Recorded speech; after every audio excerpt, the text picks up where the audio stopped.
की बैठक में स्मार्ट सिटी एवं सीवरेज के काम की खुली पोल। पहली बार एक सुर में पार्षदों ने विकास पर एक साथ दिखे और स्मार्ट सिटी के कार्यों पर सुनाई खरी खरी। पूछा कितनी कार्रवाई की तो जिम्मेदार दे पाए। पार्षद वेनीराम ने वनवासी सेवा संघ के द्वारा 30,000 फीट जमीन नगर निगम को दान में दी गई। नगर निगम अभी तक कब्जा नहीं ले सकी है। अगर नहीं ले सके तो वनवासी सेवा संघ को कब्जा लेने का अधिकार है। नगर निगम लापरवाही से वहां पर एक निजी स्कूल संचालक हो रहा है। ये बात बोर्ड बैठक में रखी। आप देख सकते हैं क्या बोल रहे हैं वेनीराम साल्वी और बोर्ड। इन मुद्दों पर निर्णय लिया गया। उपमहापौर पारस सिंघवी ने कहा कि पैसे से की कमी नहीं है। एक पार्षद ने फिल्मी अंदाज में बोले काम के लिए तारीख पर तारीख देते हैं अधिकारी।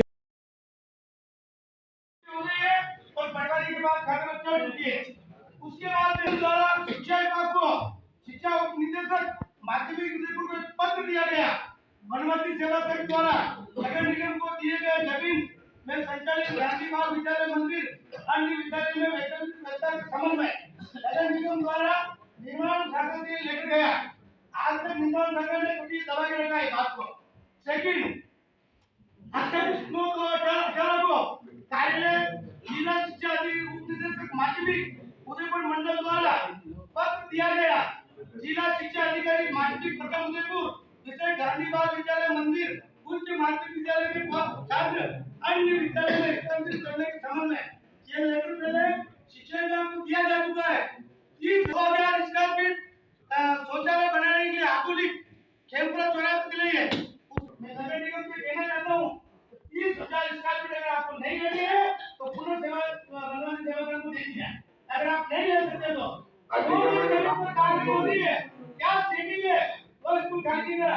वहाँ पर स्कूल की बात करते हैं वहाँ का स्कूल का जो अधिकारी है वो अधिकारी से आके मिलता है और ये को दबा देते हैं।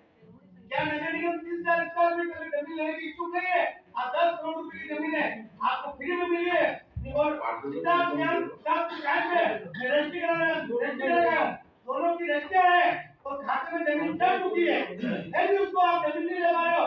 11,000 स्क्वायर फीट पानी की टंकी बन गई है उस पर लोगों ने स्टे लगाने की कोशिश की और स्टे खाली हो गया टंकी बनी और आज सुविधा मिली। इसी प्रकार 30,000 स्क्वायर फीट जमीन पर नगर निगम उचित कार्य करता है। निगम में उस जमीन को अपने पोजीशन में ले 13 कमरे बने हुए दरबार की टाइम से तो दरबार ने निःशुल्क दी हुई जमीन है और निःशुल्क दी हुई बिल्डिंग है। सरकार ने सुविधा भी दी है। मेरा निवेदन है नगर निगम के पास में हमारे रखने की जगह नहीं हो और गैराज की जगह नहीं हो तो कुछ भी नहीं हो कानून के बना परंतु मेरा निवेदन है जमीन को नगर निगम अपने बाहर बचाने हुए उस जमीन को अपने पोजीशन में लेकर। धन्यवाद है से वह काम रुका। आपसे मैं हाथ जोड़कर विनती करता हूँ 30,000 स्क्वायर फीट की नगर निगम के खाते व जमीन चार्ज की आप इसको एक बार संज्ञान में लेकर दिखवाएं। बहुत बड़ी प्रॉपर्टी नगर निगम को प्राप्त होगी। अगर थोड़ा सा आप व्यक्तिगत रूप से इंटरेस्ट लेंगे तो कोई आपत्ति नहीं थी लेकिन उस समय राजनीतिक दबाव के कारण कलेक्टर साहब ने उस चीज को रोक दी थी। अगर वाकई में 30,000 स्क्वायर फीट मैं भी इस बात में समर्थन करता हूँ पारस जी का। इसलिए करता हूँ मैं तो कि हमारे अतिक्रमण के जितने भी अधिकारी हम हटाने जाते हैं रेवेन्यू के हम कहीं से ठेला लाते हैं या केबिन लाते हैं तो हमारे पास रखने की कोई जगह नहीं है। किसी कुर्सी और टेबल भी उठा के लाते हैं तो कहीं हमारे पास है ही नहीं तो और अगर उठा के लेते हैं आजकल तो लोग क्या वीडियो बनाते हैं कि ये कुर्सी ले गया टेबल ले गया ये गिलास ले गया तो हम कहाँ सामान है। तो मेरा ये निवेदन है कि उस जमीन को अपने कब्जे में करके हमारे नगर निगम एक वहाँ बहुत बड़ा बाड़ा बना है 4 होमगार्ड रखे रात दिन और रात 3 शिफ्टों में ताकि हम जो भी सामान कब्जा करेंगे उसको वहाँ रखेंगे और उसको धीरे धीरे छोड़ेंगे। नहीं तो आज जो कल छोड़ दिया हम तो उसको इसलिए जल्दी छोड़ देते हैं कि हमारे पास रखने की जगह नहीं है कहीं चुमाते पड़ेगा तो 1,000 रुपए का 100 रुपए का तो हम उसको रखेंगे वो भाड़ा आप ही बोलो भाई कोई अपनी समस्या है। आयुक्त साहब महापौर जी उप महापौर जी मेरे अतिक्रमण के अध्यक्ष आज नगर निगम के बोर्ड की बैठक थी और एजेंडे के अनुसार वर्तमान में निर्माण समिति के जो हमारे अध्यक्ष थे वो वर्तमान में विधायक बन चुके हैं इसलिए निर्माण समिति का अध्यक्ष का पद खाली हुआ।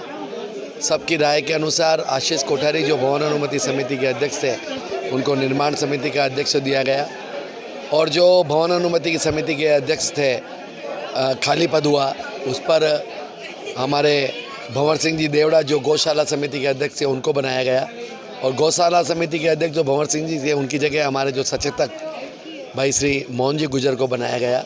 यह अभी वर्तमान में समितियों में परिवर्तन का एजेंडा क्रमांक 1 था। दूसरा क्रमांक जो एजेंडा था, जो पार्षदों को भूखंड आवंटन का विषय था। सबकी ऐसी भावना थी कि हमारे पास सेक्टर 4 शमशान के सामने ज़मीन पड़ी हुई है, उस पर भूखंडों का आवंटन किया जाए पार्षदों को। इस पर हमने 70 ही पार्षद, कांग्रेस के हो, बीजेपी के हो, कम्युनिस्ट पार्टी के हो, कोई भी हो, मिलकर ये तय किया आज बोर्ड के अंदर के वो भूखंड का आवंटन किया जाए। यह प्रस्ताव यहाँ से भेजकर राज्य सरकार से इसकी अनुमति ली जाएगी। अगर सरकार इसकी परमिशन देगी तो इस पर कार्रवाई की जाएगी। बहुत सारे विषयों पर चर्चा की गई। अग्निशमन के वाहनों का क्रय हुआ, डिवाइडर मशीन जो जिलों के अंदर डीवीडी मशीन है उस पर से हुआ, और संबंधित विभाग, जिन विभागों से जो काम किया जाना है वह उन्हीं विभागों के मार्फत से किया जाए, ऐसा आज मोटे मोटे तौर पर यहाँ पर निर्णय किया गया। एक सविना पर केबल थी जिससे 10 से 12 फीट रोड चौड़ी हो जाएगी, उसको अंडरग्राउंड भूमिगत किया जाए, ऐसा निर्णय किया गया। और व्यक्तिगत तौर पर आज ये भी यहाँ पर सामने आया सबकर कि जिन जिन पार्षदों ने यहाँ पर विषय उठाए कि जो केबल्स घरों के ऊपर आ रही है, वह यूआईटी क्षेत्र हो या नगर निगम का क्षेत्र हो, वाकई में जो जानलेवा हो सकती है, उन पर निर्णय लेकर उन पर आरएससीबी को पैसे देकर उस पर भी भूमिगत उसको करवाया जाए। आज स्मार्ट सिटी का विषय भी बहुत ज़ोर ज़ोर से यहाँ पर हुआ। स्मार्ट सिटी के जो 17.5 वार्डों के अंदर काम हुए हैं, उसमें सीवरेज का काम, पीने की पाइपलाइन का काम, वर्तमान में वर्क ऑर्डर देने के पश्चात भी L&T कंपनी द्वारा उसका काम का संपादन नहीं किया गया है, समाप्त नहीं किया गया। उस पर मैंने भी विषय उठाया, अधिकारियों से पूछा कि कार्य समाप्ति की तारीख क्या है, अधिकारी उसका जवाब नहीं दे सके। पुनः महापौर जी ने कहा है कि दिनांक 12 तारीख को स्मार्ट सिटी के पार्षदों के साथ में, स्मार्ट सिटी के अधिकारियों के साथ में उसकी बैठक की जाएगी। बहुत सारे ऐसे विषय थे। यूडी टैक्स का मामला था। यूडी टैक्स जो हम वर्तमान में ले रहे हैं, हमारे उदयपुर की जनता से चौथ वसूली का काम यूडी टैक्स के कॉन्ट्रैक्टर के द्वारा किया जा रहा है। इस पर संज्ञान में लाया गया और आज सर्वसम्मति से बोर्ड ने यह निर्णय किया कि जो पूर्व में यूडी टैक्स प्राप्त होता था वही नगर निगम के द्वारा पुनः प्राप्त किया जाएगा, उस कॉन्ट्रैक्टर को कॉन्ट्रैक्टरशिप समाप्त की जाए।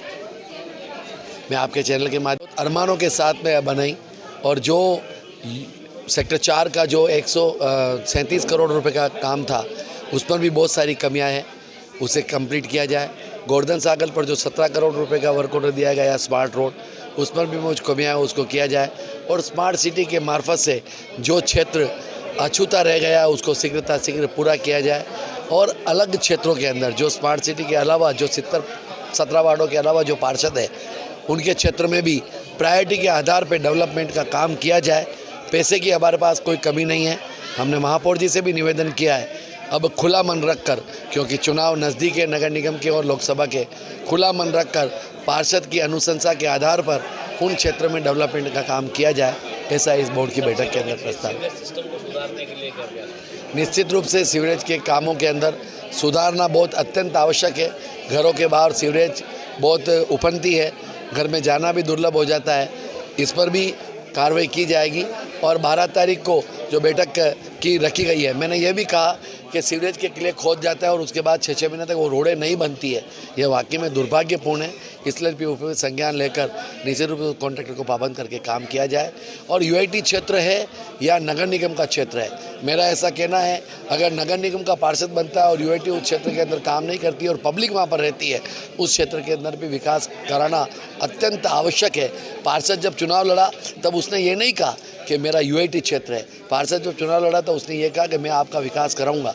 इसलिए विकास की दृष्टि से काम कराना उपयोगी रहेगा। यह इस बोर्ड की बैठक के अंदर आज किया। पट्टों के विषय में भी चर्चा आई थी और पट्टों के विषय में महापौर जी ने यह आश्वस्त किया है कि अगर सोमवार तक अगर नगर निगम सरकार कोई आदेशित नहीं करेगी तो उस पट्टे का काम पुनः प्रारंभ किया जाएगा। धन्यवाद।